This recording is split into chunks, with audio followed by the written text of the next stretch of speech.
Okay, let's dive into this. Welcome everyone to this explainer. Today, we're building a conceptual roadmap for your assigned reading on the turbulent, often messy early days of American politics. Now, a very common misconception is that the Founding Fathers all just magically agreed on how the new country should be run. But as you'll see, that could not be further from the truth. Instead of just drilling dates and names into your head, we are going to map out exactly why the early republic was such a fascinating, chaotic, and deeply divided time. So here is our roadmap for today. We'll be looking at competing visions of America, interpreting the new Constitution, balancing liberty and security, how foreign wars shape domestic politics, how power changes political principles, and finally, we'll wrap up with 3 major chapter takeaways. Let's get to it. Starting right off with Section 1, Competing Visions of America, Hamilton versus Jefferson. The roots of partisan politics didn't take decades to grow. They started right inside President George Washington's very first cabinet. We've got a fierce, fundamental division here over what America should even be. On one side, you have Secretary of the Treasury Alexander Hamilton. He believed that to actually survive, the United States needed a robust, centralized, national government kind of modeled on the British system. For Hamilton, power belonged with the enlightened few. He wanted an elite ruling class that could maintain stability and build a massive empire based on trade and manufacturing. But then, on the exact opposite side, you have Secretary of State Thomas Jefferson. He envisioned a highly decentralized, frugal government. Jefferson was deeply suspicious of elites. He argued that independent, landowning farmers were the true, uncorrupted defenders of American liberty. Now, what's really interesting here is the sheer intensity of Jefferson's dislike for Hamilton's vision. I mean, comparing urban workers to sores on a human body, that is intense. Jefferson's followers formed what was called the Republican Party. Quick time out, though, it is absolutely crucial to clarify that this faction has no direct connection to the modern-day Republican Party. Okay, getting back to it, these words just showed the raw heat of their ideological differences. They weren't just debating tax policy, they were literally fighting for the soul of the nation. That brings us to Section 2, Interpreting the New Constitution, the Rules of the Game. So these competing visions immediately crashed into each other over how to actually read the brand new rulebook they had just written. This really flared up when Hamilton proposed creating a national bank. This debate gave birth to 2 totally different ways of reading the Constitution. Jefferson and James Madison argued for strict construction. Basically, the government can only exercise powers expressly written down in the document. Since the Constitution didn't say the word bank, they argued Congress simply couldn't build one. Hamilton, though, argued for loose construction. He claimed the government has implied powers to take reasonable actions just as long as the Constitution doesn't outright forbid them.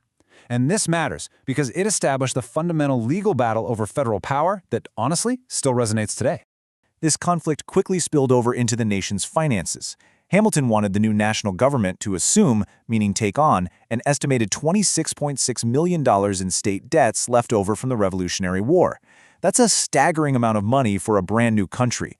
Republicans vehemently opposed this. They were terrified it would consolidate way too much power in the national government.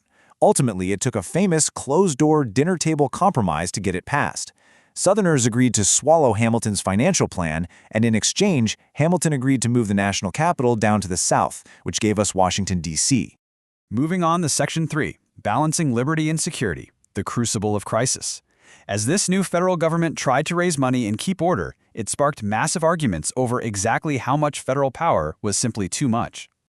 To pay for all that assumed debt, Hamilton pushed through an excise tax on whiskey. Well, frontier farmers who actually relied on distilling grain into whiskey just to transport it rebelled.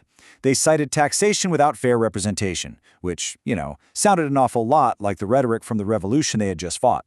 In response, President Washington personally led 13,000 troops to shut the rebellion down. Now, this is historically significant because it wasn't just a riot over liquor. It proved the new national government could, and absolutely would, enforce its laws. But on the flip side, it completely confirmed Republican fears that Federalists would prioritize government power over the people. And that push for security went even further in 1798 when the Federalists passed the Alien and Sedition Acts. The Sedition Act literally made it a crime to publish malicious writings against the government. They essentially outlawed political opposition. No way that was going to fly without a fight. In response, Jefferson and Madison secretly drafted the Virginia and Kentucky resolutions. They argued a highly controversial radical idea that states had the right to judge federal laws and just nullify them if they deem them unconstitutional. Let's shift gears to Section 4. Foreign wars shape domestic politics. The young republic didn't exist in a bubble, right?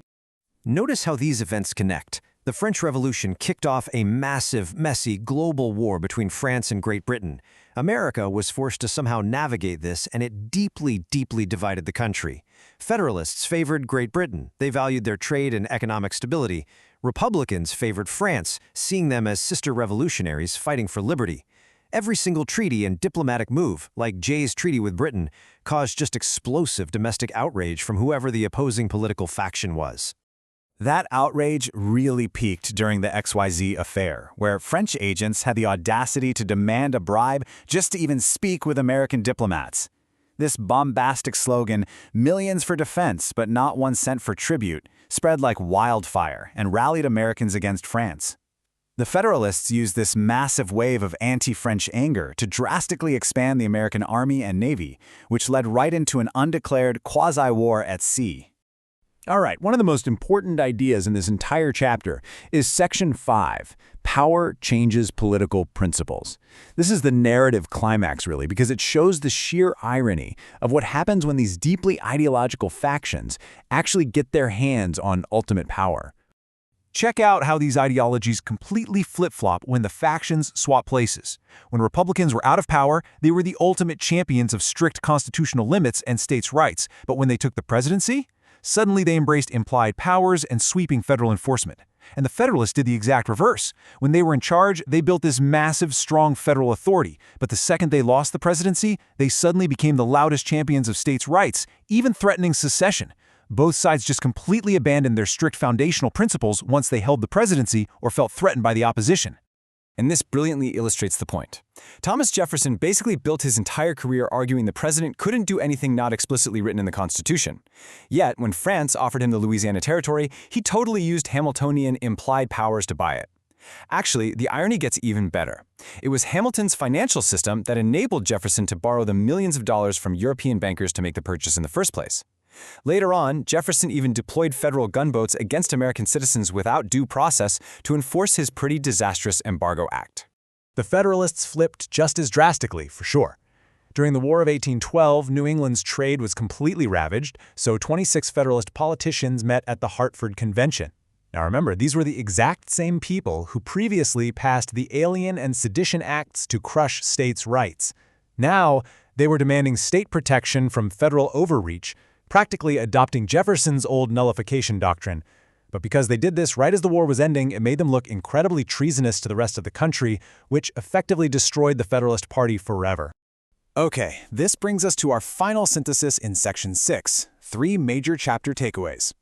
As you read the chapter, pay attention to how these 3 themes pop up over and over again. First, competing ideologies. The nation wasn't founded in unanimous agreement. It was born from a bitter rivalry between Hamilton's centralized vision and Jefferson's decentralized agrarian one. Second, the influence of foreign affairs.